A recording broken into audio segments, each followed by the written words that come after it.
أرسله إلى الناس كافة بشيرا ونذيرا.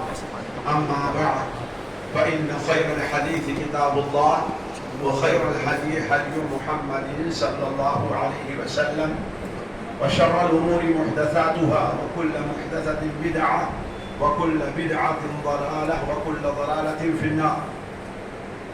فأعوذ بالله السميع العليم من الشيطان الرجيم من همزه ونفخه ونفثه. بسم الله الرحمن الرحيم. يا أيها الذين آمنوا أطيعوا الله وأطيعوا الرسول وأولي الأمر منكم فإن تنازعتم في شيء فردوه إلى الله والرسول إن كنتم تؤمنون بالله واليوم الآخر ذلك خير وأحسن تأويلا. سبحانك لا علم لنا إلا ما علمتنا إنك أنت العليم الحكيم. رب اشرح لي صدري ويسر لي أمري واحلل عقدة من لساني يفقه قولي واحلل عقدة من لساني يفقه قولي. معزز اور گرامی قدر علماء کرام اور معزز طلباء، السلام علیکم ورحمۃ اللہ وبرکاتہ. وعلیکم السلام ورحمۃ اللہ وبرکاتہ. آج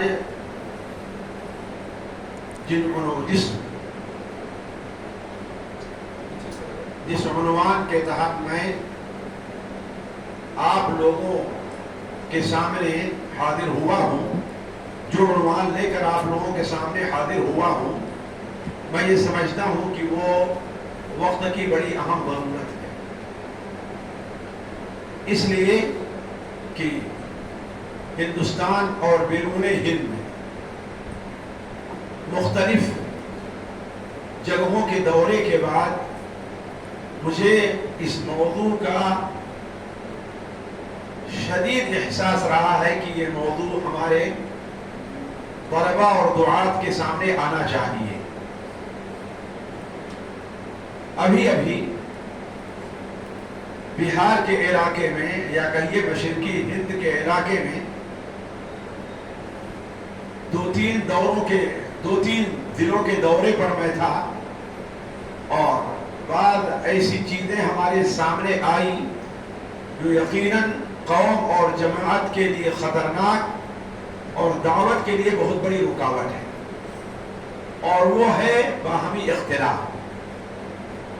باہمی اختلاف اس قدر برا نہیں ہے جس قدر برا یہ ہے کہ اختلاف کے جو آداب ہیں، اختلاف کے جو اصول ہیں، اس کو مد نظر نہ رکھا جائے.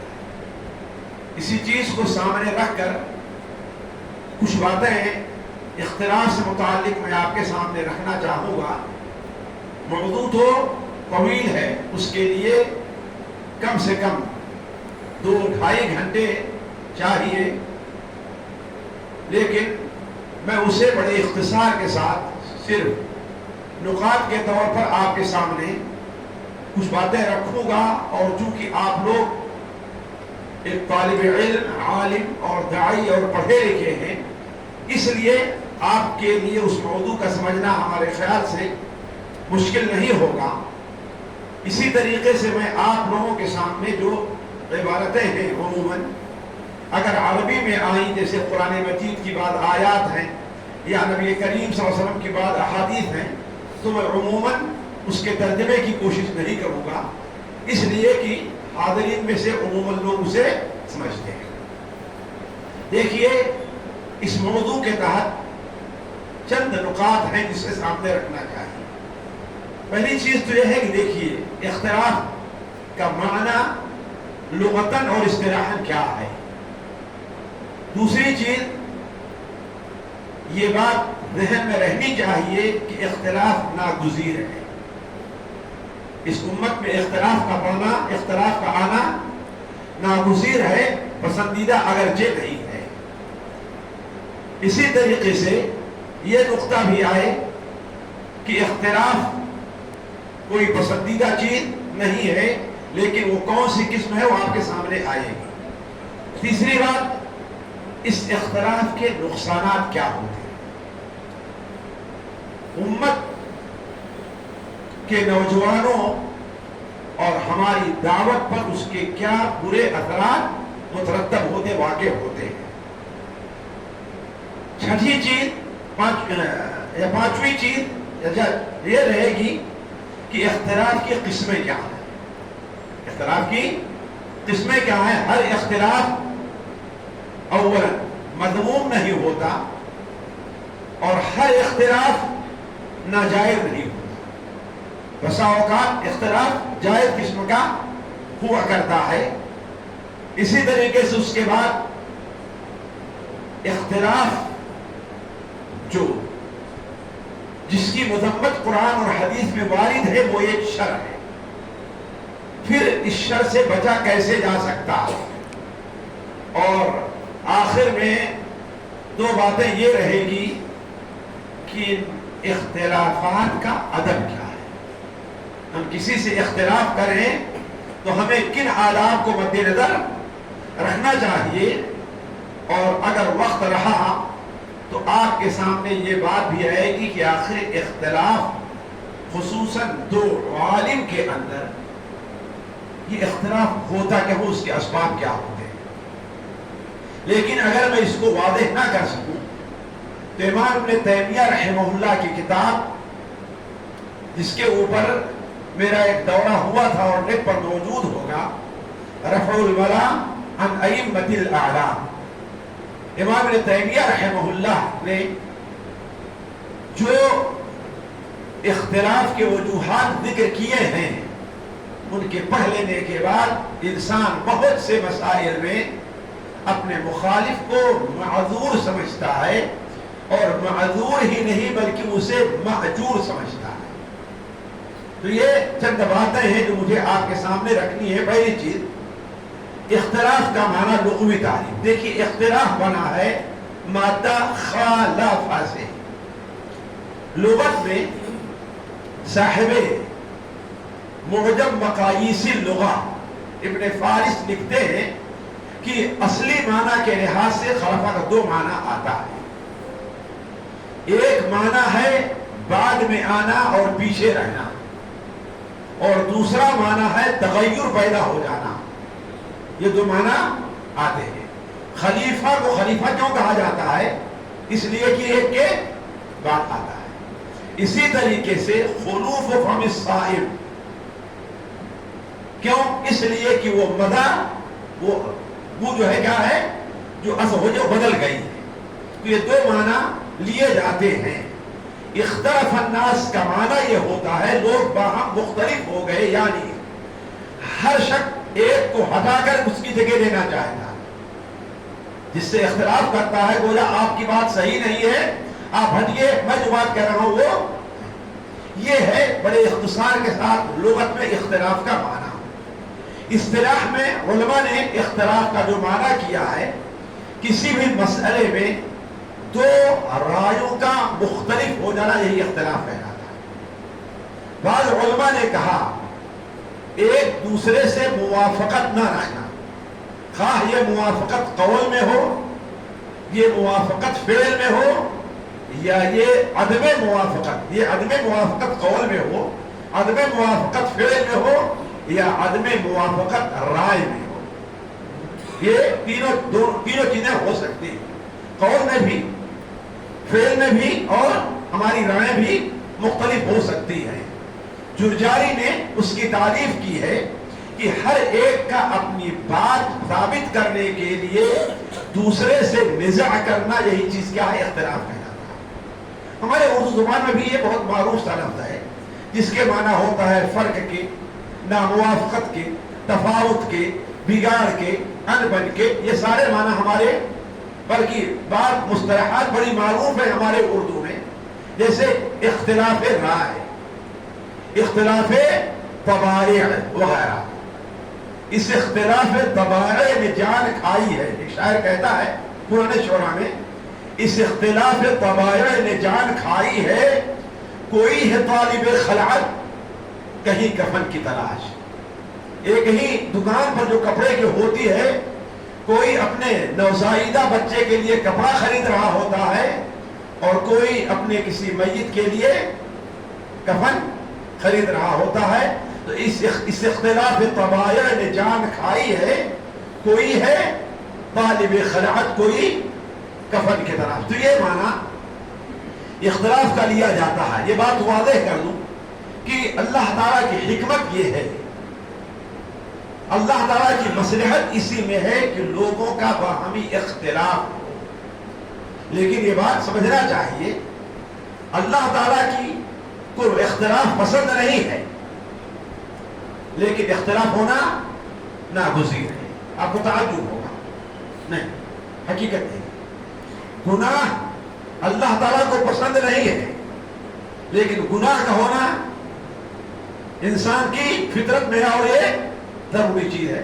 مشہور حدیث ہے صحیح مسلم کی, لو لم تذنبوا, اگر تم سے گناہ نہ ہو تو لذهب الله بكم, تمہیں اللہ تعالیٰ لے جائے گا اور ایک ایسی قوم کو لے آئے گا جو گناہ کرے گا اور اللہ تعالیٰ معاف کرے گا. تو اختلاف جب میں یہ کہہ رہا ہوں کہ ناگزیر ہے تو اس کا یہ معنی کہ اللہ تعالیٰ اختلاف کو پسند کرتا. اللہ اختلاف پسند نہیں کرتا, لیکن اس کی حکمت ہے کہ اختلاف ہو. وَلَوْ شَاءَ اللَّهُ لَجَعَلَ النَّاسَ أُمَّةً وَاحِدَةً وَلَا يَزَالُونَ مُخْتَلِفِينَ إِلَّا مَنْ رَحِمَ اللَّهُ وَلِذَلِكَ خَلَقَهُ. اس کا معنی کہ اختلاف ناگزیر ہے. صحیح مسلم میں مسند احمد میں حضرت سعد بن ابی وقاص رضی اللہ تعالیٰ عنہ سے مروی ہے ان رسول اللہ صلی اللہ علیہ وسلم اقبل ذات یوم من العالیہ حتى اذا مر بمسجد بنی معاویہ دخل فركع فيه ركعتين وصلينا معه ودعا ربه طويلا ثم انصرف الينا فقال صلى الله عليه وسلم سألت ربي ثلاثة ثنتين فأعطاني ثنتين ومنعني واحدة. سألت ربي ألا يهلك أمتي بالسنة فأعطانيها, وسألته ألا يهلك أمتي بالغرق فأعطانيها, وسألته ألا يجعل بأسهم بينهم فمنعنيها, ودعوته ألا يجعل بأسهم بينهم, یعنی ان میں اختلاف نہ کرے, ان میں فوٹ نہ پیدا ہو. تو اللہ نے کیا فمنعنیہا. اصل وجہ اس کی یہ ہے کہ اللہ تبارک و تعالی نے جس طریقے سے انسانوں کے رنگ مختلف رکھے ہے کہ نہیں, ہر انسان کا رنگ برابر نہیں ہے. اس میں کچھ گورے ہیں, کچھ کالے ہیں, کچھ سانولے ہیں, ہے کہ نہیں ہے, کچھ بہت صاف ہیں اور کچھ اس کے درمیان میں ہیں. اگر آپ دیکھنا چاہیں تو انسانوں کے جو رنگ ہیں اگر ایک ایک پوائنٹ کو لیں تو ہزاروں اس کی آپ قسمیں لے لیں گے. جیسے اس طرح انسان کی صورت ہے, دو انسان کی صورت 100% آپ کو کہیں نہیں ملے گی. اسی طریقے سے انسان کی طبیعتیں بھی مختلف ہیں. کوئی انسان تنہائی چاہتا ہے, کوئی انسان مجلس چاہتا ہے, کوئی انسان گرم پسند کرتا ہے اور کوئی انسان ٹھنڈا پسند کرتا ہے کہ نہیں. تو چونکہ یہ اختلاف طبائع ہے اس لیے اختلاف کا ہونا ایک ناگزیر چیز ہے. بلکہ بعض علماء نے بہتری سے یہاں پر ایک نقطہ ذکر کیا کہ بسا اوقات اختلاف میں ایک قسم کی خوبی اور خوبصورتی پیدا ہو. آپ یہاں پر اگر اس میز کو سجانا ہے تو پھول جو رکھیں گے ایک قسم کا نہیں رکھیں گے, مختلف قسم کا پھول رکھیں گے, ہے کہ نہیں, اس سے خوبصورتی پیدا ہوگی نہیں. وَمِنْ آيَاتِهِ أَنْ خَلَقَكُمْ وَمِنْ آيَاتِهِ خَلْقُ السَّمَاوَاتِ وَالْأَرْضِ وَاخْتِلَافُ أَلْسِنَتِكُمْ وَأَلْوَانِكُمْ. یہ ایک ایسا اختلاف ہے جو کیا ہے, پسندیدہ ہے نا. وَأَوْحَى رَبُّكَ إِلَى النَّحْلِ أَنِ اتَّخِذِي مِنَ الْجِبَالِ بُيُوتًا ثُمَّ كُلِي مِنْ كُلِّ الثَّمَرَاتِ فَاسْلُكِي السبل بذرلا يخرج من بطونها شراب مختلف الوان. تو ہر اختلاف مذموم نہیں ہوتا. بسا اوقات اختلاف میں خوبصورتی رہتی ہے. ایک مدرس ہے اپنی مجلس کے اندر ایک مجلس مذاکرہ منعقد کرتا ہے. ایک رائے رکھتا ہے اور دوسرا دوسری رائے رکھتا ہے. اس لیے کہ اگر ایک ہی رائے پیش کی جائے تو حق تک پہنچنا کیا ہوتا ہے, مشکل ہوا کرتا ہے. تو علی کل حال ساتھیوں, میں یہ کہہ رہا تھا کہ اختلاف بسا اوقات برا نہیں, بلکہ یہ چیز بھی علماء کہتے ہیں کہ اختلاف فی نفس ہی برا نہیں ہے. فی نفس ہی اختلاف برا نہیں ہے. برا اس وقت ہے کہ اختلاف کو افتراق کا سبب بنا لیا جائے. اختلاف کو افتراق کا سبب بنا لیا جائے. میں دے رہا ہوں تجھے خود سے اختلاف کا حق, میں دے رہا ہوں تجھے خود سے اختلاف کا حق. یہ اختلاف کا حق ہے, مخالفت کا نہیں. یہ اختلاف کا حق ہے, مخالفت کا نہیں. اختلاف ہو ہماری آپ کی رائے میں, لیکن ایک دوسرے کی مخالفت نہیں ہونی چاہیے. تو ضم وہاں پر پیدا ہوتا ہے جہاں اختلاف کو انشقاق اور افتراق کا سبب بنا لیا جائے. اسی لیے اللہ کے رسول صلی اللہ علیہ وسلم نے کیا بیان فرمایا, وَالْفُرْقَةُ الْجَمَاعَةُ رَحْمَةٌ آپ نے والاختلاف ہوا کیا فرمایا, والفرقہ, یعنی اختلاف کو بنیاد بنا کر کے آپ تفرق, گروپ بندی, جماعت بندی پیدا کر لیے. یہی چیز کیا ہے, پوری. آگے آتے ہیں جو سمجھنے کی ہے کہ اختلاف کی قسمیں کیا. اس بات کو ساتھیوں سمجھنا بہت ضروری ہے. ہمارے جذباتی نوجوان نہ تجربے کار دعا, نہ تجربے کار جو نئے مثلا علماء نکلے ہیں ابھی, اس چیز کو مد نظر نہ رکھنے کی وجہ سے بسا اوقات ایسی حرکت کر جایا کرتے ہیں جو امت مسلمہ کے لیے بہت ہی ضرر رساں ثابت ہوتی ہے. دیکھیے, اور ایک بات واضح کر دوں, میں بالکل واضح کر دوں, اور آپ اللہ کو حاضر ناظر سمجھ کر کے بات میں کہہ رہا ہوں کہ میں عالم نہیں, ایک چھوٹا سا طالب علم ہوں. میں جو بات نقل کر رہا ہوں یہ علماء کی نقل کر رہا ہوں. قرآن اور حدیث کی روشنی میں علماء نے جو بات کی ہے اپنی کتابوں میں اسی بات کو نقل کر رہا ہوں. ہم نے اپنی طرف سے اختراع نہیں کیا ہے. اگر ہماری طرف سے کوئی بات ہے بھی تو علماء کے اقوال کی روشنی میں قرآن اور حدیث کے بنیاد بنا کر کے ہے. اس لیے کوئی بھائی ہم سے اختلاف کا حق ضرور ہے, اختلاف کیجئے, لیکن اس کے جو ادب ہیں اختلاف کے, علماء نے جو ذکر کیے ہیں اور کن چیزوں میں اختلاف ہونا چاہیے اور کہاں پر اختلاف مذموم ہے, آپ سے مطالبہ ہے کہ آپ اس کو مد نظر رکھیے, اس چیز کو بھی مد نظر رکھیے. دیکھیے پہلا عذاب, پہلی قسم اختلاف کی ناجائز اور مذموم اختلاف. ناجائز اور مذموم یعنی ایسا اختلاف کرنا جائز نہیں ہے, اور شریعت کی نظر میں وہ نہایت ہی مذموم اور برا ہے. اور یہ اختلاف کیا ہے, یہ ایمان اور کفر کا اختلاف ہے. یہ مسلمان اور کافر, یہ توحید اور شرک کا اختلاف ہے. اللہ تعالیٰ ارشاد فرماتا ہے کان الناس امۃ واحدہ فبعث اللہ, ہے نا, سورہ بقرہ کی آیت ہے نا. لیکن کیا کان الناس امۃ واحدہ فبعث اللہ, اس درمیان میں کوئی لفظ یہاں پر پوشیدہ ہے جی نہیں, قرآن میں نہیں, لیکن معنی کے لحاظ سے وَإِذَا أَرَدْنَا أَن نُهْلِكَ قَرْيَةً أَمَرْنَا مُتْرَفِيهَا, اس کے بعد کیا ہے تو امرنا فیہا کے بعد، امرنا مطلب فیہا کے بعد کوئی لفظ ہے جو محذوف ہے، سیاق سے سمجھا جا رہا ہے کہ نہیں؟ قرآن کی تفسیر میں یہ چیز بڑی اہم ہے، اس کو مد نظر رکھا جائے۔ علماء دیکھیے تفسیر کرتے ہیں، کان الناس امۃ واحدہ فاختلفوا،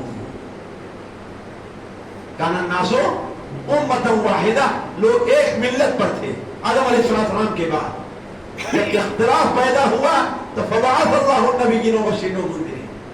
اس کی دلیل کیا ہے ساتھیوں؟ آگے جو آیت ہے آپ کو بتائے گی، آگے آیت کے اندر اللہ تعالیٰ کیا فرماتا ہے؟ فبعث اللہ النبیین مبشرین ومنذرین وانزل معهم الکتاب بالحق۔ اس آیت سے بعض علماء نے استدلال کیا کہ ہر رسول کو کتاب دی گئی، صرف کتابیں چار نہیں، ہر رسول کو کتاب دی گئی ہے، البتہ چار کتابیں ہمیں ان کے نام معلوم ہے، باقی کے معنی معلوم نہیں ہے۔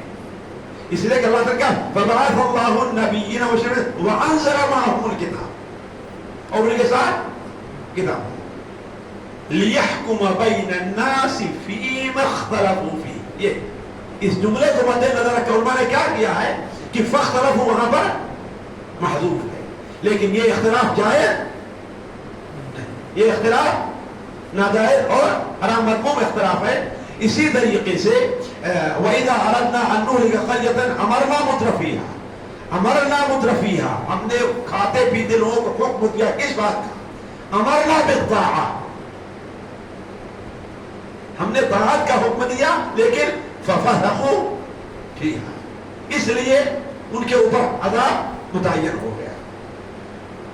کہنے کا مطلب یہ ہے، یہ وہ اختلاف ہے جو اسلام اور کفر کا ہے، اسی میں وہ اختلاف بھی داخل ہے جو دین کی مسلمات اور قطعیات میں ہو، جن کے بارے میں یہ کہا جاتا ہے کہ یہ چیز دین کے میں معلوم بالضرورہ ہے، دین میں کیا ہے؟ معلوم بالضرورہ ہے، جیسے نماز کی فرضیت ہے، روزے کی فرضیت ہے، شراب کی حرمت ہے، جھوٹ کی حرمت ہے کہ نہیں؟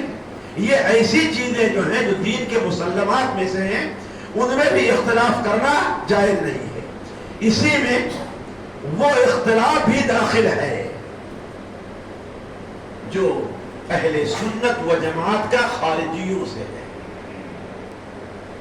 وہ اختلاف بھی ہے جو اہل سنت و جماعت کا شیعہ حضرات سے ہے، وہ اختلاف بھی داخل ہے جو اہل سنت و جماعت کا معتزلہ سے ہے، وہ اختلاف بھی داخل ہے جو اہل سنت و جماعت کا غالب قسم کے صوفیوں سے ہے۔ یہ سارے اختلافات کیا ہیں؟ ممنوع ہیں، مذموم ہیں۔ اس کی دلیل نبی کریم صلی اللہ علیہ وسلم کی یہ حدیث ہے، حضرت شداد بن اوس رضی اللہ عنہ سے روایت ہے کہ آپ صلی اللہ علیہ وسلم نے ارشاد فرمایا، لَيَحْمِلَنَّ شِرَارُ هَذِهِ الْأُمَّةِ عَلَى سَنَنِ الَّذِينَ خَلَوْا مِن قَبْلِهِمْ أَهْلِ الْكِتَابِ حَذْوَ الْقُذَّةِ بِالْقُذَّةِ۔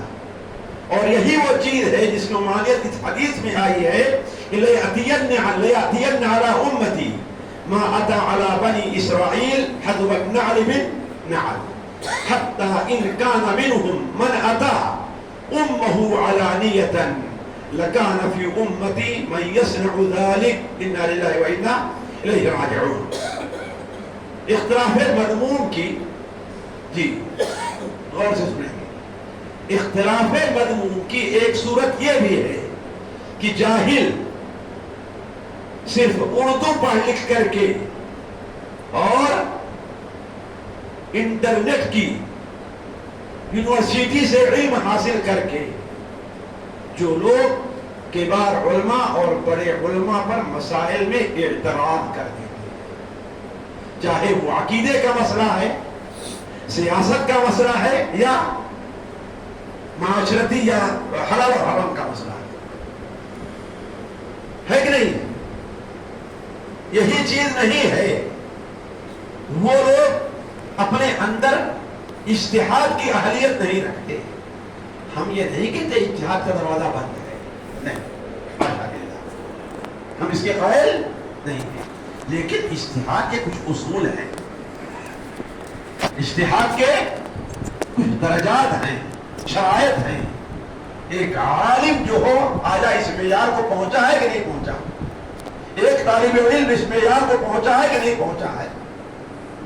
ایک صاحب بڑے جذبات میں اعتراضات کرنا شروع کیا، اور جب آئے کسی ایک حدیث کے ترجمے کے اوپر آیا تو وہ غیر اور الغیر دونوں میں فرق نہیں کر سکے، کیونکہ اردو سے پڑھے تھے، جبکہ عربی زبان میں فرق ہوگا کہ نہیں ہوگا.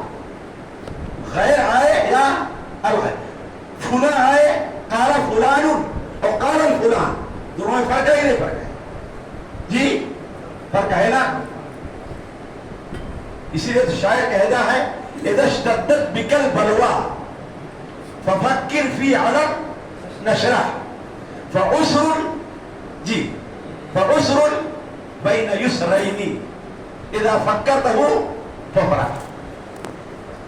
حالانکہ آپ دیکھیں گے تو قرآن میں کیا ہے، فإن مع العسر یسرا وإن مع العسر یسرا، دو بار عسر بھی ہے اور دو بار یسر بھی ہے. لیکن شاعر کیا کہہ رہا ہے، فعسر بین یسرین، یعنی ایک عسر ہے اور دو یسر کے بعد. وہ کیوں؟ وہ کیوں؟ اگر عربی زبان نہیں جانتا تو نہیں سمجھ سکتا ہے. اسی لیے میں کہتا ہوں کہ اجتہاد کے لیے عربی زبان کی میں مہارت ضروری ہے. قرآن اور حدیث کو سمجھنے کے لیے بچوں کا کھیل نہیں ہے. علماء چٹائی کے اوپر اپنے گھٹنوں کو اور اپنے پیچھے کے حصے کو جو رگڑتے ہیں 8 سال 10 سال تک، وہ بلا وجہ نہیں ہے. ہر آدمی کے اندر ایسے اجتہاد کی صلاحیت نہیں پیدا ہو جاتی. تو عسر بین یسرین کیوں کہا شاعر نے کہ ایک عسر ہے اور دو یسر ہے؟ اس لیے کہ عربی کا اصول ہے کہ ایک لفظ استعمال ہوا اگر بعد میں الف لام کے ساتھ ہے تو گویا وہ وہی ہے جسے بتایا گیا، اور اگر بغیر الف لام کے ہے تو گویا وہ الگ ہے. اب ذرا غور کیجیے، فإن مع العسر یسرا، ان مع العسر یسرا. عسر دونوں میں الف لام ہے نا، اور یسرا میں الف لام. تو وہ صاحب حضرت امیر معاویہ رضی اللہ عنہ کو اعتراض کرنے لگے، اور بدقسمتی سے ہمارے نوجوانوں میں بعض جذباتی لوگ ان کے پیچھے پڑ رہے ہیں، کیونکہ وہ حدیثوں کے نمبر اور یہ علماء پر اعتراض کرنے کو سمجھ کے ہوں گے محمد علی مرزا کا معاملہ ہے نا، سمجھ کے ہوں گے ہے کہ نہیں. اس شخص کو یہاں تک پتا نہیں ہے کہ فلان اور فلان میں فرق کیا ہے. تو ایسا شخص اجتہاد کا کیسے رکھتا ہے؟ میری بات کسی بھائی کو بری نہ لگے، اجتہاد کے میں تقلید کا قائل نہیں ہوں، لیکن تقلید وہ شخص کی مجتہد نہ بن جائے جسے طہارت کے مسائل بھی معلوم نہیں ہے، جو عربی کے ابجدیات سے بھی واقف نہیں ہے. تو کہنے کا مطلب اسی اختلاف میں وہ بھی اختلاف داخل ہے جو جاہل یا اجتہاد کی اہلیت نہ رکھنے والے لوگ. بلکہ ہمارے بھائی شیخ ظفر نے ایک بیان کیا کہ ایک بار میں انڈیا آیا ہوا تھا، واپس گیا تو دیکھتا ہوں کہ امارات میں ایک مسئلہ چھڑا ہوا ہے اور لوگ پریشان ہیں. وہ کیا ہے کہ ایک صاحب جو اردو یونیورسٹی سے فارغ ہوئے تھے، ایک نہیں ہے اردو یونیورسٹی سے، اور اپنے آپ کیا ہے علامہ بنتے تھے. وہ کہے کہ دیکھو آج بڑے بڑے شہروں میں یہ بڑا مسئلہ ہے کہ دفن کے لیے زمین نہیں ملتی ہے، تو آخر مردوں کو جلایا کیوں نہ جائے؟ اس لیے کہ قرآن مجید میں ہے کوئی مارتا اور جلاتا ہے. اللہ کے قسم بھائی جن نے کہا سے قسم کہا کہ سچ ہے، یہ لطیفہ نہیں ہے، وہی مارتا اور جلاتا ہے. اب جو لوگ عربی نہیں جانتے بیچارے پریشان ہیں کہ قرآن دکھا رہا ہے کہ مارتا اور جلاتا ہے، مارتا اور تو قرآن دکھا رہا ہے. ایک صاحب نے ایک بار، میں بعض اوقات بات چیزوں کی تفصیل ضروری ہوتی ہے، ایک صاحب نے میرے پاس اتنا بڑا ورقہ لکھ کے بھیجا، ایک صاحب نے دیکھا، وہ کیا کہا کہ حدیث کے اندر ہے کہ جب نماز میں کھڑا ہو انسان تو اپنے ہاتھ کو بازو پر رکھے، کہاں لہذا نیت کیسے باندھنی چاہیے؟ یہ بازو کو دیکھا ہوگا آپ لوگ ایسے باندھتے ہیں، کیوں؟ واسطہ امام مالک میں ہے کہ وضع یدہ علی ذراعہ، کس پر رکھا؟ ذرا کا ترجمہ انہوں نے بازو سے کسی نے کر دیا. ہمارے یہاں بسا اوقات یہ غلطی ہوتی ہے کہ ذرا کا ترجمہ کس سے کرتے ہیں؟ بازو سے. لفظ جبکہ عربی زبان میں ایک ید ہے جس کا اطلاق یہاں سے یہاں تک ہوتا ہے لغت کے لحاظ سے. پھر اس ید کے حصے ہیں، یہ کف ہے اور یہ ذرا ہے، یہاں سے لے کر کے یہاں یہ ساعد ہے، یہ ساعد ہے، اور یہاں سے لے کر کے یہاں تک کو ذرا کہا جاتا ہے. یہ ذرا میں یہ داخل نہیں. عربی لغت میں ذرا کس کو کہتے ہیں؟ یہاں سے لے کر کے یہ دیکھیے بیچ والی انگلی سے لے کر کے یہ اور یہ کیوں نہیں. تو انہوں نے اس کا ترجمہ کیا کیا؟ بازو. لہذا جتنے علماء ہیں سارے غلط ہو گئے. کس نے سمجھا؟ لال پوچھا کر سمجھے بتاؤ، کوئی نہیں سمجھا ہے نا. اور کہا کہ ہاتھ یہ رکھنا چاہیے. تو یہ غلطی کیوں ہوتی ہے؟ عربی نہیں جانتے. تو ایسے لوگوں کے لیے اجتہاد کرنا ناجائز اور حرام ہے. ایسے لوگوں کا اختلاف علماء کے ساتھ مذموم ہے. جی آپ صلی اللہ علیہ وسلم نے اسی ریس کے اوپر کتنی مذمت کی ہے. سنن ابو داؤد کی روایت آپ لوگوں کے سامنے ہوگی.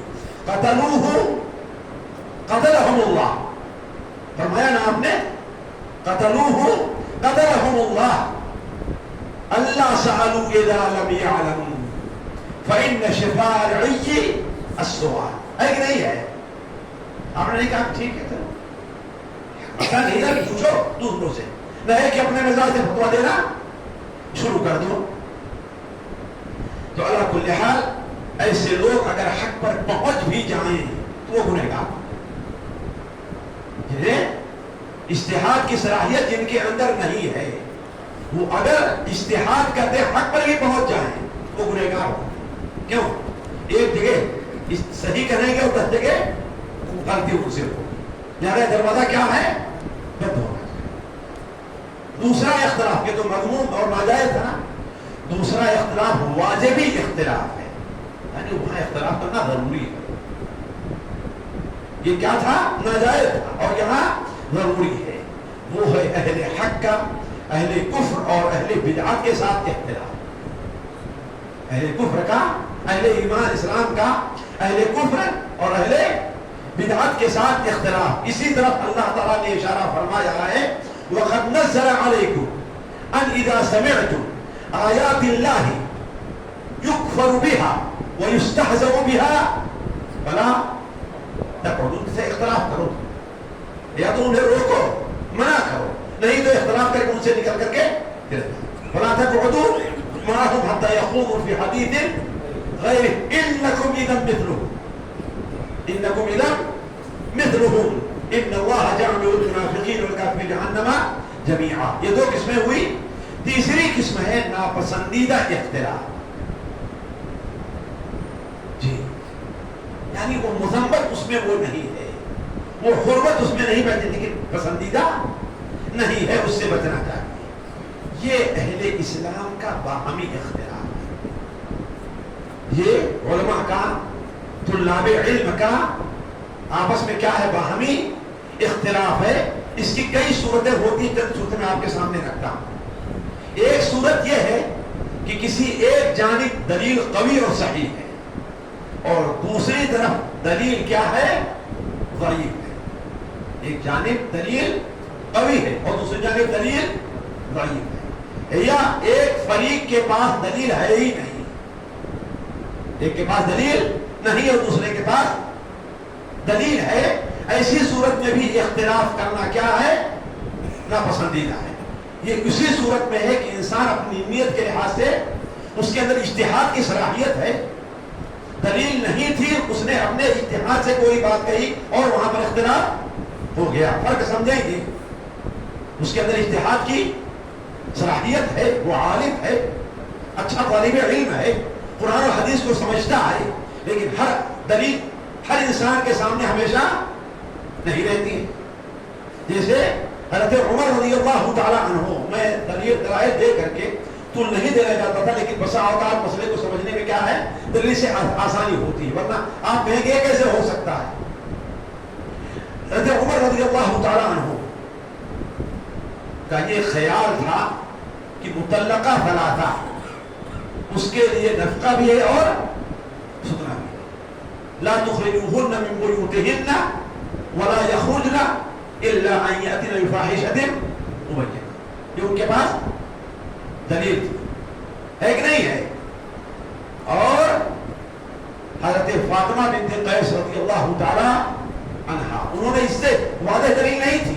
اس سے استدلال کیا, اس آیت کے عموم سے استدلال کیا ہوتا, یہ ان کا اجتہاد تھا.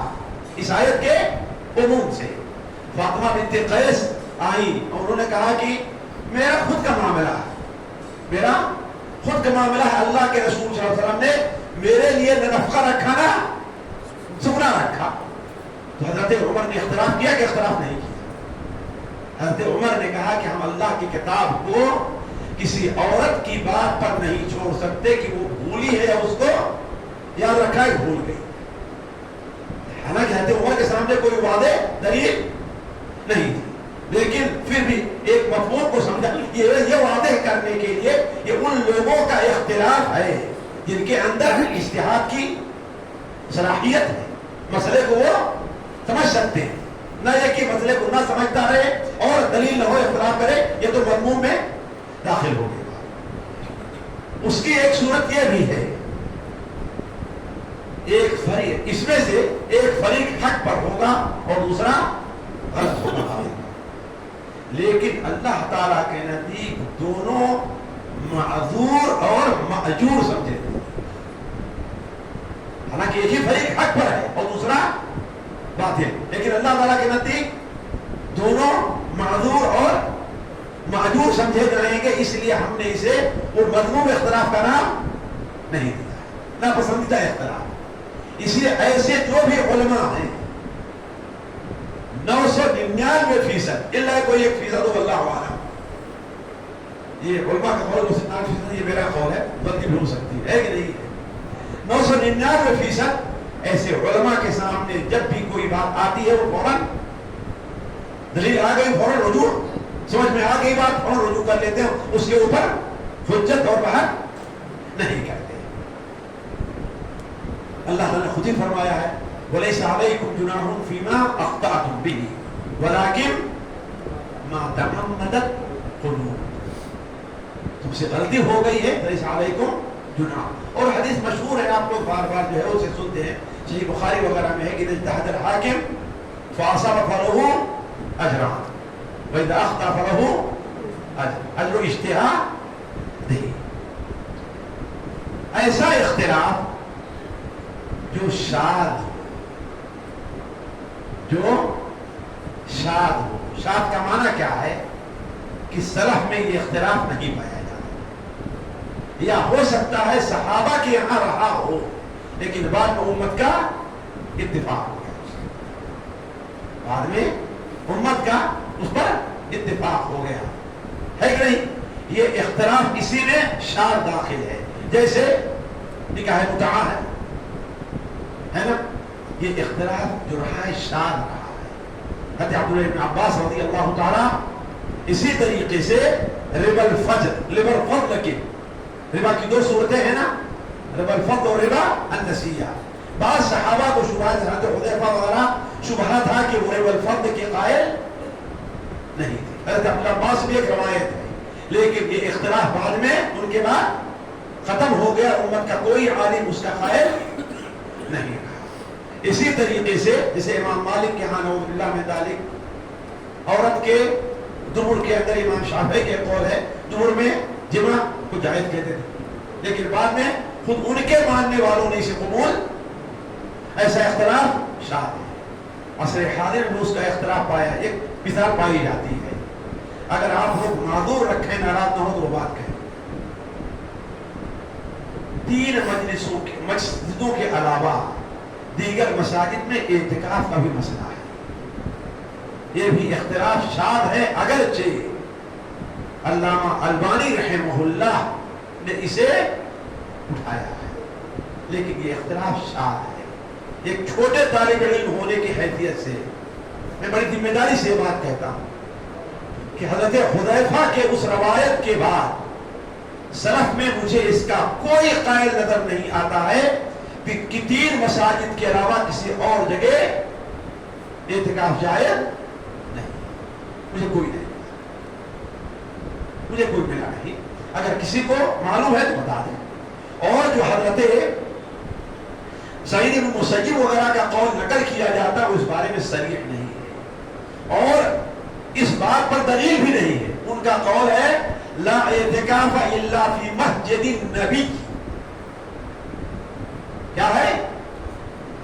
لا اعتکاف الا فی مسجد النبی، یعنی ان کے نزدیک اگر اس بات کو اسی معنی میں لیا جائے تو ان کے نزدیک گویا بیت اللہ شریف میں، مسجد حرام میں اور مسجد اقصی میں اعتکاف جائز نہیں ہوگا. اسی لیے ہم نے علامہ مرحوم رحمہ اللہ کے بڑے احترام کے بعد جب ان کی کتاب کا ترجمہ کیا، ہم نے یہ مختصر قیام اللیل جو آپ کے یہاں جموں سے بھی چھپی ہے اور بامبے سے بھی چھپی اور دوسری جگہوں سے بھی چھپی، تو اس میں اس مسئلے کو واضح کرنے کے لیے ان کے مرحوم اللہ اور کے احترام میں، ان کے احترام میں ہم نے حاشیے پر اس بات کو نہیں رکھا، ضمیمے کے طور پر آخر میں شامل کیا ہے. کا اپنا ایک مقام ہونا چاہیے، کا اپنا ایک مقام ہے جس کو مد نظر رکھنا چاہیے. تو ایسے بھی بس کہنے کا مطلب یہ اختلافات ناپسندیدہ ضرور ہیں، لیکن اسے ہم اس معنی مذموم نہیں کہتے جس بنیاد پر کیا ہے ان کے اوپر حکم لگایا جائے. ساتھیوں، اختلاف کے اسباب بھی ہیں، لیکن میں جو ہے اس کو آگے نہ رکھ کر صرف اختلاف کے نقصانات پر ذکر کرتا ہوں. ضرورت ہے اس لیے کہ 8:19 ہو گئے ہوں، 8:30 تک یا 8:45 تک کا معاملہ ہے. اتنی جلدی سے دیکھیے اختلافات کے نقصانات کیا ہیں. حضرت عبداللہ ابن مسعود نے کیا کہا؟ الاختلاف شر، الخلاف شر. لیکن کب کہا ہے یہ بات؟ کب کہی ہے یہ بات؟ اردو کے لحاظ سے کب کہا ہے یہ بات کہ صحیح نہیں ہے. کیا ہے یہ بات؟ کب کہی ہے. اس لیے کہ اردو میں ہمارے طلبہ وغیرہ کو دھیان دینا چاہیے، جو فعل آتا ہے اس میں مفعول کا لحاظ رکھا جاتا ہے، اور عربی اور فارسی وغیرہ میں کس کا؟ فاعل کا ہے نا. ہم نے یہ کتاب خریدی ہے، ہم نے خریدا ہے نا. ہم نے یہ گلاس خریدا ہے نا. ہم نے روٹی کھایا نہیں. جی، تو اردو میں یہ قاعدہ ہے کہ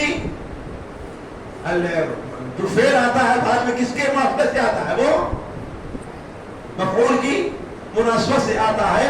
ہمارے بہت سے لکھنے والے اس پر توجہ کم کر دیتے ہیں جس پر توجہ دینی چاہیے. تو علی کل حال حضرت عبداللہ بن مسعود نے رضی اللہ عنہ یہ بات کب کہی ہے؟ جبکہ بنا میں حضرت عثمان رضی اللہ تعالی عنہ امام وقت، خلیفہ وقت وہ عشاء کی، ظہر کی اور عصر کی نماز 4 رکعت پڑھتے ہے نا. جبکہ نبی صلی اللہ علیہ وسلم، حضرت ابوبکر اور عمر کی سنت کیا رہی ہے؟ جی 2 رکعت. تو حضرت عبداللہ بن مسعود ان کی اتباع دیکھیے، یہ دیکھیے اختلاف کا ایک ادب. اگر اپنے خیمے میں بھی پڑھتے تھے تو 4 پڑھتے، 2 نہیں پڑھتے. کہاں ہے ہمارے طلبہ ذرا دیکھیں جو معمولی چیز پر مسجد کے امام سے، اپنے مدرس سے، اپنے عالم سے اختلاف کر بیٹھتے. ذرا سوچیے، خیمے میں پڑھتے تھے، کتنی پڑھتے تھے؟ 4، 2 نہیں پڑھتے. اور کہتے تھے کاش کہ اللہ تعالیٰ میری 2 رکعت قبول کرتا ہے 4 رکعت کے مقابلے میں، ہے کہ نہیں؟ تو لوگوں نے کہا کہ آپ کی معاملہ عجیب ہے، ایک طرف آپ اعتراض بھی کرتے ہیں اور پھر پڑھتے بھی 4 رکعت ہیں، ایسا کیوں کرتے ہیں؟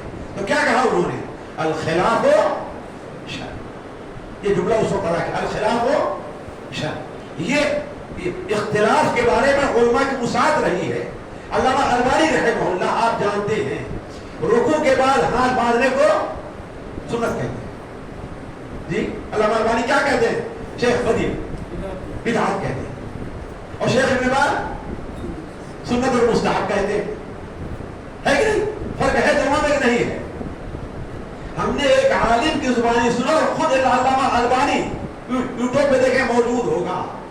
وہ کہتے ہیں کہ جب ہم نے شیخ ابن باز کے پیچھے نماز پڑھی تو ہم نے رکوع کے بعد بھی اپنے ہاتھ کو ان کے پیچھے مارا امام کی اتباع ان کی مخالفت. یہ علماء کا وسعت دیکھیے ذرا. میں کوئی ہوائی پھیر نہیں کر رہا ہوں. ذرا اس بات فلاح المندکار نے اپنے ایک مجلس میں بیان کیا کہ جان بوجھ کر کے اس موقع پر میں علامہ البانی کے بغل میں کھڑا ہوا جان بوجھ کر کے کہ علامہ البانی کیا کرتے ہیں اپنے کو بدعت کہتے ہیں کہ ہاں رکوع پر ہاتھ باندھنا کیا ہے بدعت ہے اور نماز پڑھ رہے کس کے شیخ عمران پیچھے کیا کرتے ہیں. تو کہا کہ میں بغل میں کھڑا تھا دیکھتا ہوں رکوع سے اڑے تو ہاتھ کو باندھ دیا. کہا میں سوچ رہا ہوں میں خواب دیکھ رہا ہوں کہ میرے نظر خطا کر رہی ہے کیا کر رہا ہوں. علامہ البانی نے خود کہا کہ میں جانتا ہوں کہ یہ صاحب ہوا نہیں شیخ ابن باز اپنے اجتہاد میں کیا ہے ان سے غلطی ہوئی ہے. اس لیے جب ان کو ایسے نماز پڑھے تو کیا یہ اختلاف کا جو آگے آئے گا ایک ادب میں ذرا دیکھیں آپ علماء کہ کس ادب کو مد نظر رکھتے تھے اور ہمارے نوجوانوں اور نوجوان کو دیکھیں. یہی اسی حیدرآباد سے کسی خطیب نے ایک بار کہہ دیا دیکھیے یہ کڑوے بوٹ ہیں جس کو ہم نے پیا ہے اور ہم سے سوالات ہوئے ہیں اس لیے میں بات کہہ رہا ہوں. اسی حیدرآباد میں کسی خطیب نے ایک بار کہہ دیا اہل حدیث نے اور بھی کسی دوسرے مطلب کے نہیں یہ کہہ دیا کہ اللہ کے رسول صلی اللہ علیہ وسلم نے جب مشرکین ابو طالب کے اوپر زور دینے لگے کہ اپنے بھتیجے کو روکیے یا اس کا ساتھ چھوڑیے تو حضرت ابو طالب نے آپ کو بلایا تو آپ صلی اللہ علیہ وسلم نے کہا کہ اگر یہ لوگ میرے ایک ہاتھ پر سورج اور دوسرے ہاتھ پر چاند رکھ دے پھر بھی میں اپنے کام سے بعد آنے والا نہیں. یہ مشہور ہے سیرت کے اندر روایت. علامہ البانی رحمہ اللہ اپنی تحقیق سے کہتے ہیں ان الفاظ میں یہ روایت ضعیف ہے. جن الفاظ میں صحیح ہے وہ یہ ہے کہ جس طریقے سے مجھے اس بات پر قدرت نہیں ہے کہ میں ان کے لیے صبح سے ایک شعلہ توڑ کر لے آؤں ایسے میرے لیے ممکن نہیں ہے کہ میں اپنے اس کام کو ان کے کہنے سے چھوڑ دوں. ٹھیک ہے مان لیا کہ وہ حدیث ضعیف ہے لیکن وہ اتنا منکر قول بھی نہیں ہے شرک نہیں ہے کہ آپ اس کے پیچھے پورا پروپیگنڈا کھڑا کر دیا. آپ لوگ معلوم ہوگا سوشل میڈیا کو لکھنا شروع کر دیے یہاں تک کہ ان کے پیچھے خطبہ جمعہ میں لوگوں کو حضرت منع کرنا شروع کر دیا. یہ دیکھیے جاہلوں کا اختلاف. ایسے لوگ اپنی حدود میں باقی رہے. ادب اختلاف کو سمجھے کیا چیز ہے ادب اختلاف. تو علی کل حال میں یہ کہہ رہا تھا کہ اختلاف کے جو مضر اثرات ہیں وہ کیا ہیں. میں صرف بغیر تفسیر کے وہ صرف ہیڈنگ پڑھتے چلوں گا. دیکھیے اختلاف جو ہے مذموم ہم اس لیے کہتے ہیں شر اس لیے کہ وہ افتراق کا دروازہ کھولتا ہے. اختلاف سے گروپ بندی ہوتی ہے لہذا اس اختلاف کو ختم کرنا چاہیے یا پھر خاموش رہنا چاہیے. امت کی جو جمعیت ہے اس کا باقی رہنا اللہ کے نزدیک بہت اہم ہے. اتنا اہم ہے کہ حضرت عمر نے کیا اپنی وفات کے بعد کیا وصیت کی تھی کہ 5 آدمیوں کو بنایا تھا نا 5 آدمیوں 6 آدمیوں جی ہاں 3 ایک طرف رہیں گے اور 3 کہا جس طرف زیادہ ہو جائیں ان کی بات کو اور آخر میں یہ بھی کہا تھا اگر سب اتفاق کریں ایک اختلاف کرتا ہے اور نہیں مانتا اس کی گردن کو مار دینا. یہ کس کے بارے میں کہا؟ کوئی عام آدمی تھے ہماری طرف نے کہا صحابہ میں 10 مبشرین میں سے 2 لوگ.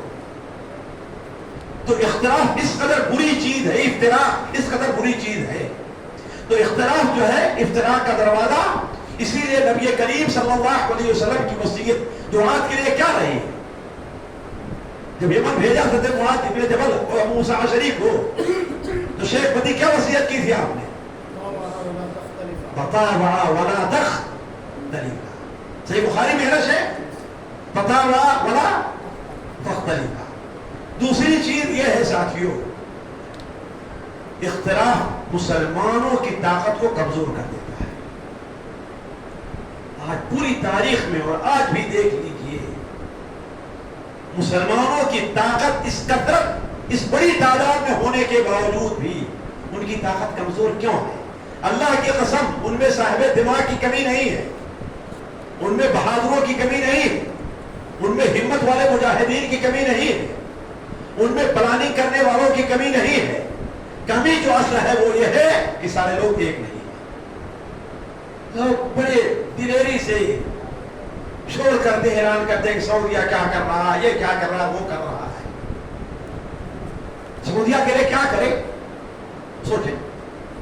پڑوس والے جو اسرائیل سے ملے ہیں وہ ساتھ دینے کے لیے تیار نہیں ہوتے. تو اصل مسلمانوں کی کمزوری کا بہت بڑا سبب ہمارے اس ہندوستان میں کیا چیز ہے؟ آپس میں اختلافات. کسی ایک پارٹی، کسی ایک جماعت، کسی ایک بات، حالانکہ بہت سی ایسی چیزیں ہیں جس کا مفاد مشترک ہے پوری قوم کے لیے، پوری قوم کے لیے مفاد مشترک ہے، اور ایسے بارے میں اتفاق ہو سکتا ہے، کرنا چاہیے.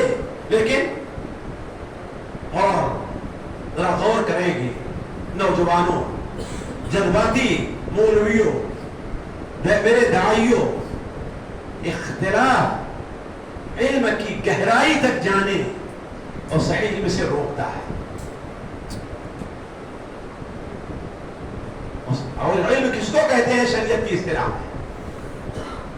میں ہمیشہ یہ کہتا ہوں، ہم نے جو سمجھا ہے اس چھوٹے طالب علم نے، علم شریعت کی اصطلاح میں وہ چیز ہے جس معلومات کے مطابق عمل بھی کیا جائے.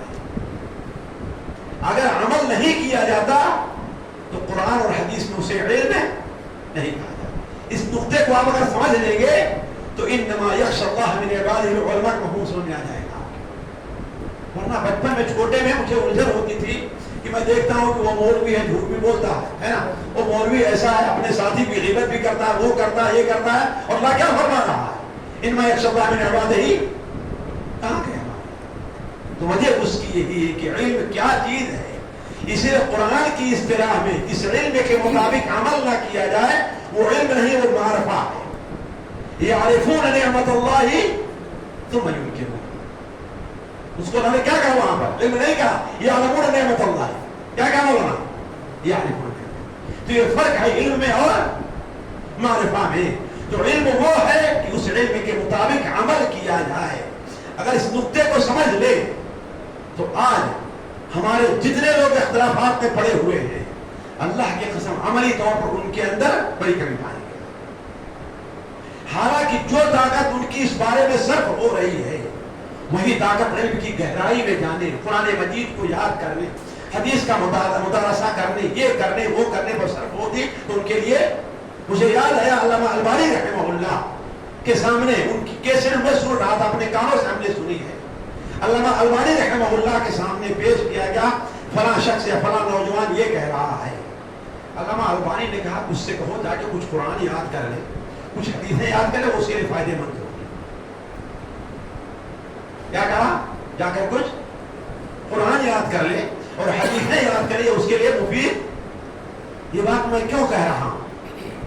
عموماً ہم نے تجربہ کیا ہے کہ جو لوگ زیادہ اختلافی مسائل پر بولتے ہیں ان کے سامنے چند باتیں رہتی ہیں، بس اسی پر متعلق، اور دیگر مسائل کی گہرائی ان کے اندر نہیں پائی جاتی. آج ہماری اہل حدیث جماعت اللہ کی قسم آپ دیکھ لیں، اقتصادیات پر ان کے پاس کتنی کتابیں ہیں اردو یا عربی میں. کیا اس کی ضرورت نہیں ہے امت کو؟ ہے کہ نہیں؟ سود پر اور اس کے متعلقہ مسائل پر دیکھیے، 1 صفحے 2 صفحے 40 صفحے کا مضمون لکھنا، یہ علم کی تحقیق نہیں ہے. سود کے جتنے مسائل، جتنی صورتیں ہیں، ان کی تردید کی ضرورت ہے کہ نہیں ضرورت ہے؟ کتنی کتابیں ہیں ہمارے؟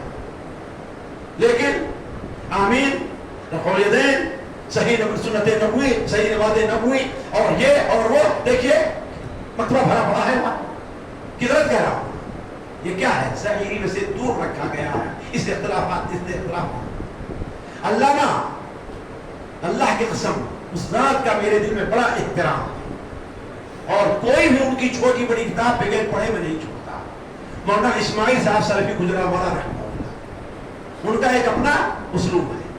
انہوں نے ایک بار لکھا کہ مناظرات نے جتنا ہمیں پیچھے کیا ہے، یہ ان کے الفاظ ہیں، مناظرات نے جتنا ہمیں پیچھے کیا ہے، تالیف و تصنیف نے دیوبندیوں کو اتنا آگے کیا. صحیح بخاری بڑا ہمارا حاشیہ، ہمارے بچے کون سی کتاب پڑھتے ہیں جی؟ ذرا سوچیں، سنن ابو داؤد پر ہے، مکتبہ میں کون سی کتابیں موجود ہے؟ وہی انہیں کا حاشیہ ہے نا، جس میں حدیث رسول کے ساتھ بسا اوقات یہ کھلواڑ کیا جاتا ہے. آپ مشکات المصابیح کا حاشیہ اٹھا کر کے دیکھ لیجیے. اس لیے کہ ایک جماعت، ایک فرقے کے نزدیک امامہ پر مسا کرنا جائز نہیں ہے، لیکن حضرت مغیرہ بن شعبہ کی روایت صحیح ہے کہ اپنے امامے پر مسح کیا. اسی لیے علماء کہتے ہیں تقلید علماء کے بارے میں سوء ظن بدنی پیدا کرتا. تو کیا کہا؟ ہو سکتا ہے اللہ کے رسول صلی اللہ علیہ وسلم نے اپنے سر کے مسح کے بعد اپنا امامہ درست کر رہے تھے، تو اس نے سمجھا اپنے اماموں پر مسح کر رہے. موجود ہے شیخ کی لکھی ہوئی بات، ہوائی نہیں پھر. یہ بچے ہمارے پڑھے گا کہ نہیں پڑھے، لیکن سوال ہم نے کیا پیش کیا ان کے لیے؟ ہماری جماعت کی بساط سے باہر کی چیز ہے یہ جی؟ نہیں جی. تو اختلاف صحیح علم کے راستے میں بہت بڑی رکاوٹ ہے، اور اس کی سب سے واضح دلیل یہ ہے کہ جو صحیح بخاری میں حضرت عبادہ بن صامت کو روایت ہے نا کہ اللہ کے رسول صلی اللہ علیہ وسلم خرج یخبر بلیلۃ القدر فتلاحى رجلان من المسلمین فقال صلی اللہ علیہ وسلم انی خرجت لاخبرکم بلیلۃ القدر وانه تلاحى فلان. اختلاف کرنے لگے، یہ ہوگا تو فرفعت تو باہمی اختلاف جو ہوتا ہے اور اس میں غیر ضروری طور پر مبتلا ہو جانا صحیح علم سے انسان کو. اسی طریقے سے اختلاف میں زیادہ انہماک کا ایک بڑا نقصان یہ بھی ہوتا ہے کہ جزئیات کلیات کا اور معمولی بدعات شرکیات کا مقام لے دیتی. میرے سامنے جو سوالات آئے، شیخ میں اس مسجد میں نماز نہیں پڑھتا، حالانکہ اہل حدیث ہے، کیوں؟ میں نے دیکھا کہ وہ تعویذ لکھتا ہے، اور تعویذ کو اللہ کے رسول نے شرک کہا. جی صحیح بات ہے اس کی، جی صحیح بات ہے اس کی. علماء نے کس تعویذ کو شرک کہا اس کو تو سمجھیے. من علق تمیمہ، تمیمہ یہ تعویذ نہیں ہے، اس کو عربی میں حرز کہتے ہیں، حروز حرز کہتے ہیں. اس کو کیا کہتے ہیں؟ حرز. یہ اس تعویذ کے بارے میں ہے یا اس لٹکانے کے بارے میں ہے جو کیا جسے ہم لوگ گندا کہتے ہیں نا، دھاگے باندھے جائے یا کچھ لٹکایا جائے، یہ چیز سب تمیمہ ہے.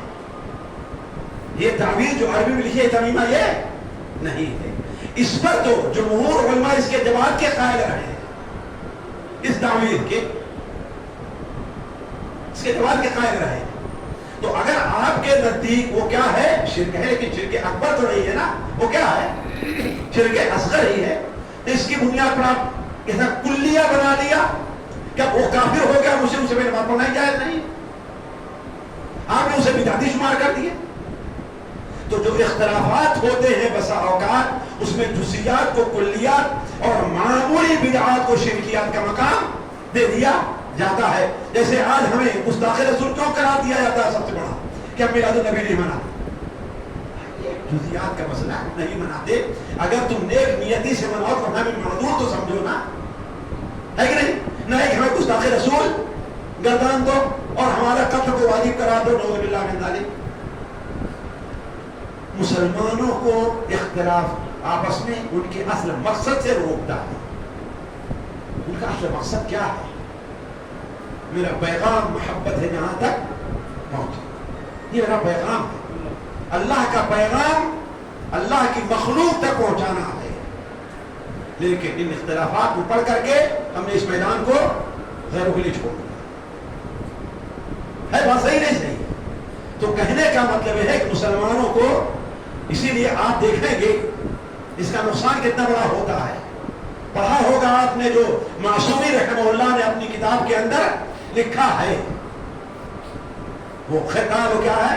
اہل ایمان الہ مسلمی یابان، جو رسالہ ہے ان کا، کہ یابان کے کچھ لوگ پہلے سیکولر قسم کے لوگ تھے، ان کے ذہن میں ایک بار بات آئی کہ ہم جو ہے یہ طریقہ غلط ہے، ہمیں کوئی مذہب قبول کرنا چاہیے، تو اسلام کی طرف مائل ہوئے، تو کسی نے کہا کہ آپ کس مذہب کو قبول کریں گے؟ حنفیوں سے پوچھا، کہا نا حنفی بنو اس لیے کہ سراج الامہ ہے۔ شافعیوں سے کہا نہیں اللہ کے رسول کے خاندان کے دادا کن کو بنتا ہے۔ مالکیہ نے کیا کہا؟ اماموں اہل المدینہ اہل التعریف کے، ایسے کرتے رہے۔ حنابلہ اماموں اہل سنہ کا لقب کس کو ملا ہے؟ امام حنبل۔ انہوں نے کہا تمہارے اندر اتنا اختلاف پایا جا رہا ہے، لہذا ہم جو قبول نہیں کرتے بدھزم کو قبول کر لیا۔ تو اختلافات اگر اس کا شرعی حل نہ دیا جائے اور اختلاف کے ادب میں محدود نہ رکھا جائے اختلاف کو اس کے ادب کے اندر، تو اس کے نقصانات یہ ہوا کرتے ہیں۔ اللہ کل حال ساتھیوں میں آگے بڑھ کر کے اللہ ہو گئے نہیں ہو گئی اللہ آئی تو نہیں آواز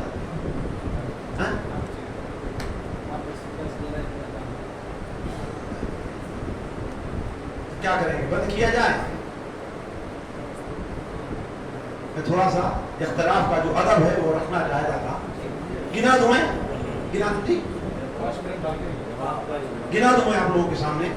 دیکھیے پہلی چیز یہ ہے، علماء کے اقوال کے مطابق اور ان کی سیرت کے مطابق اختلاف کا پہلا ادب یہ ہے کہ اپنے مخالف کے بارے میں حتی الامکان حسن ظن رکھا ہے، بدنی کا شکار نہ ہوا جائے۔ یہ ہمارے سلف کے طریقے کے خلاف ہے، ہمارے سلف کے طریقے کے خلاف ہے۔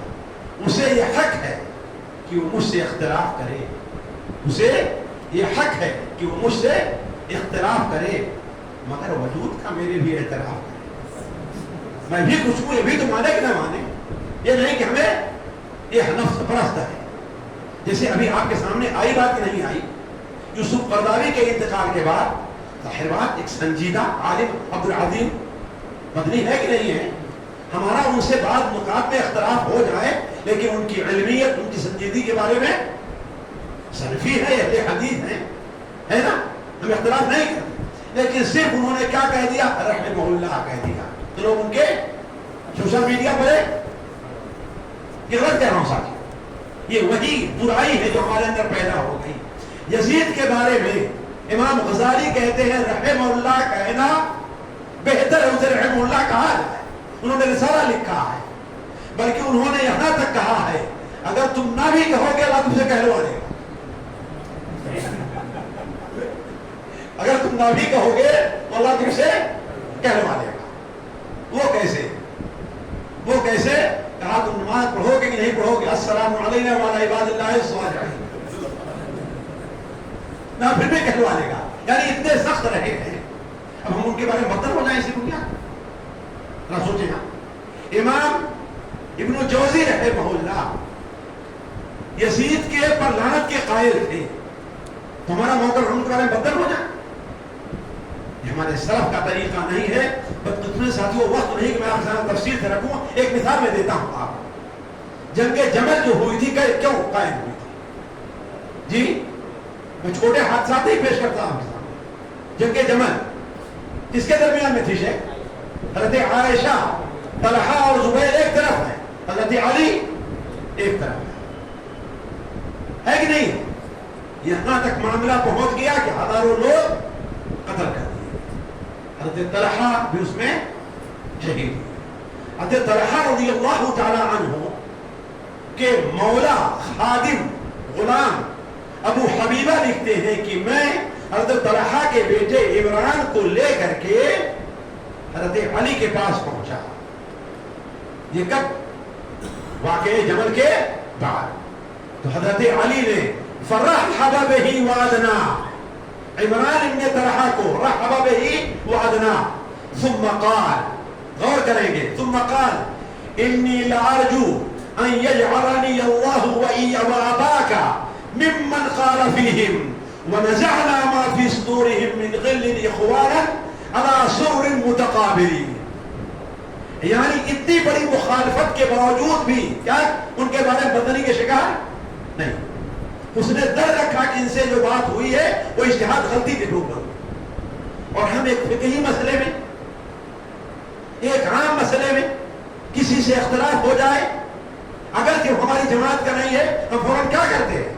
اس کے بارے میں بدنام. شیخ ابن باز کے بارے میں آپ کیا کہیں گے؟ رحمہ اللہ. کچھ کہنے کا وقت نہیں ان کے بارے میں. حافظ الیاس رحمہ اللہ، جن کے ساتھ میرے خاص تعلقات رہے، مولانا جانتے ہیں حافظ الیاس کو، شیخ ابن باز کی مسجد میں نماز پڑھاتے تھے. شیخ ابن باز ان کے پیچھے نماز پڑھتے تھے. انہوں نے مجھ سے بتلایا، کہا شیخ ابن باز کو ہم نے اپنی کرسی سے اٹھ کر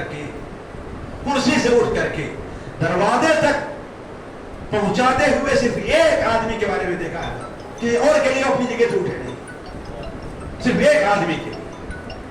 یہ وہ آدمی ہے جس کے بارے میں ہمیں سے بہت سے لوگ اسے رحمہ اللہ بھی نہیں کہتے. شیخ ابن باطہی نے ان کی ایک کتاب پر پابندی لگائی کہ وہ مملکہ میں نہیں بکے گی. آپ سمجھ گئے ہو کہ شیخ کون ہے؟ جی کون؟ ابو الحسن الندوی کے.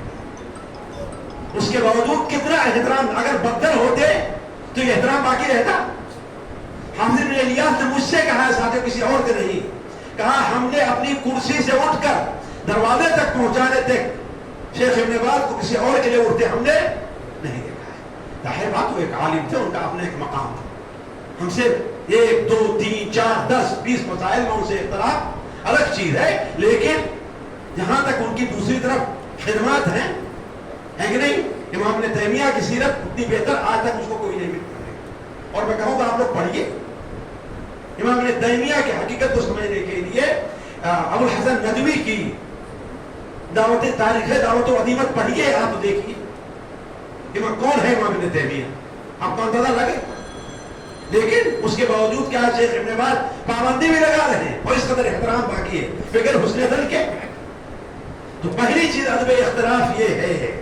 ہمارے پاس ساتھیوں شواہد بہت موجود ہیں اس لیکن ایک ہی اس کو اب ہم نے دوسری چیز اس کے ساتھ ساتھ اہل علم کے ادب کو محفوظ رکھا ہے. ہمارا اختلاف ہوتا ہے بات کرنے میں، ان کے خلاف لکھنے میں، بدزبانی اور بے ادبی کے الفاظ استعمال کرنا شروع کر دیتے ہیں. ہے بات صحیح غلط ہے؟ جبکہ یہ ہمارے سلف اللہ کے رسول صلی اللہ علیہ وسلم ہرقل روم کو کیا لکھتے ہیں؟ الى عظیم الروم. علامہ البانی نے سید سابق کے بارے میں، جبکہ سید سابق نے علامہ البانی کو منع کر دیا کہ آپ میرے کتاب کی تخریج نہ کیجیے. جی اسی لیے آپ دیکھیں گے تمام المنہ صرف عبادات تک ہے، اس کے آگے نہیں ہے کہ نہیں ہے؟ منع کر دیا تھا. لیکن اس کے باوجود علامہ البانی لیٹر لکھتے ہیں تو الى حضرت قال حضرته الى حضرت فلان. دیکھیں کیسے الفاظ استعمال کرنا. اور ہمارے یہاں تو کہتے ہیں حضرت عائشہ کہنا ہی نہیں چاہیے. نیا نیا علم ہمارے پاس آ رہا ہے نا، ترقی کرتے جا رہے ہیں لوگ، ہے کہ نہیں؟ حضرت کہتے ہیں حاضر رہنے والے کو. یہ نہیں سمجھتے ہیں کہ یہاں ہم کہتے ہیں مولوی صاحب مانے ساتھی نہیں ہوتا. اردو زبان میں صرف احترام کے الفاظ کے طور پر یہ استعمال ہو رہا ہے. یعنی ہم اس کی تعلیم ایسے کرے ہوئے ہمارے سامنے حاضر ہے، وہ ہے کہ نہیں؟ تو کہنے کا مطلب یہ ہے کہ ہمارے علماء ادب کو محفوظ. اللہ مولانا اسماعیل صرافی رحمہ اللہ اپنی کتاب اسلامی جماعت اسلامی کا نظریہ حدیث اس میں جگہ کیا لکھتے ہیں؟ لکھتے ہیں کہ امیر حسن اسرائی کے بارے میں کہ ان اوراق میں مولانا کا اسلوب کیا ہے، یعنی بڑا ہی غیر مناسب ہے. مجھے مولانا سے کوئی شکوہ نہیں ہے، متانت اور سنجیدگی سے شکوہ ہے کہ اس نے مولانا کا ساتھ کیوں چھوڑا. مجھے شکوہ کس سے ہے؟ متانت اور سنجیدگی سے ہے کہ اس نے مولانا کا اور مولانا کا لفظ استعمال کیا ہے. کیا کہا ہے مولانا؟ یہ نہیں کہا امین حسن اسلائی یہ کہتا ہے, نہیں, کوئی لکھتے یہ کہتے ہیں. مولانا مودودی نے یہ کہا, یہ لکھا. اور آج تو ہم تو مودودی یہ کہتا ہے, مودودی یہ ہے نا. ادب اختلاف کیا ہے, اہل علم کے ادب کو کیا کیا جائے, وہ اس پر ایک وقت نہیں لیکن ایک دلچسپ نقطہ آپ کے سامنے پیش کر دوں. مفسرین دیکھیں بسا اوقات نقطہ پیش. القاسمی, امام الدین قاسمی رحمہ اللہ اہل شام کے اہل حدیث عالم ہیں. وہ اپنی تفسیر میں اس آیت کی تفسیر کرتے ہوئے قالوا یا ایھا العزیز ان له ابا شیخا کبیرا فخذ احدنا مکانا انا نراک من المحسنین. ایک نقطہ یہاں پر لطیفہ ذکر کیا ہے, بڑا دلچسپ ہے. وہ یہ کہا اس کا مطلب یہ ہے, اس سے یہ معلوم ہوتا ہے کہ کسی کو اگر کبر بڑائی حاصل ہے عمر میں, علم میں, تو یہ حق بنتا ہے کہ اس کے وسیلے سے مدد کسی سے مانگی جائے, ہے نا. تو گویا یعنی کہنے کا مطلب کہ بڑے کا اپنا ایک حق ہے, عالم کا اپنا ایک حق ہے, اس کا ایک ادب ہے, اس کو مد نظر رکھا جائے. اسی طریقے سے اختلاف کا ایک ادب یہ بھی ہے, اختلاف افتراق اور باہمی فتنے کا سبب نہ بن جائے. ابھی یعنی 2 ہفتہ پہلے میں بہار کے ڈسٹرکٹ ضلع کی طرف تھا جو یو پی سے ملتے ہیں, جیسے سیوان ہے اور گوپال گنج ہے.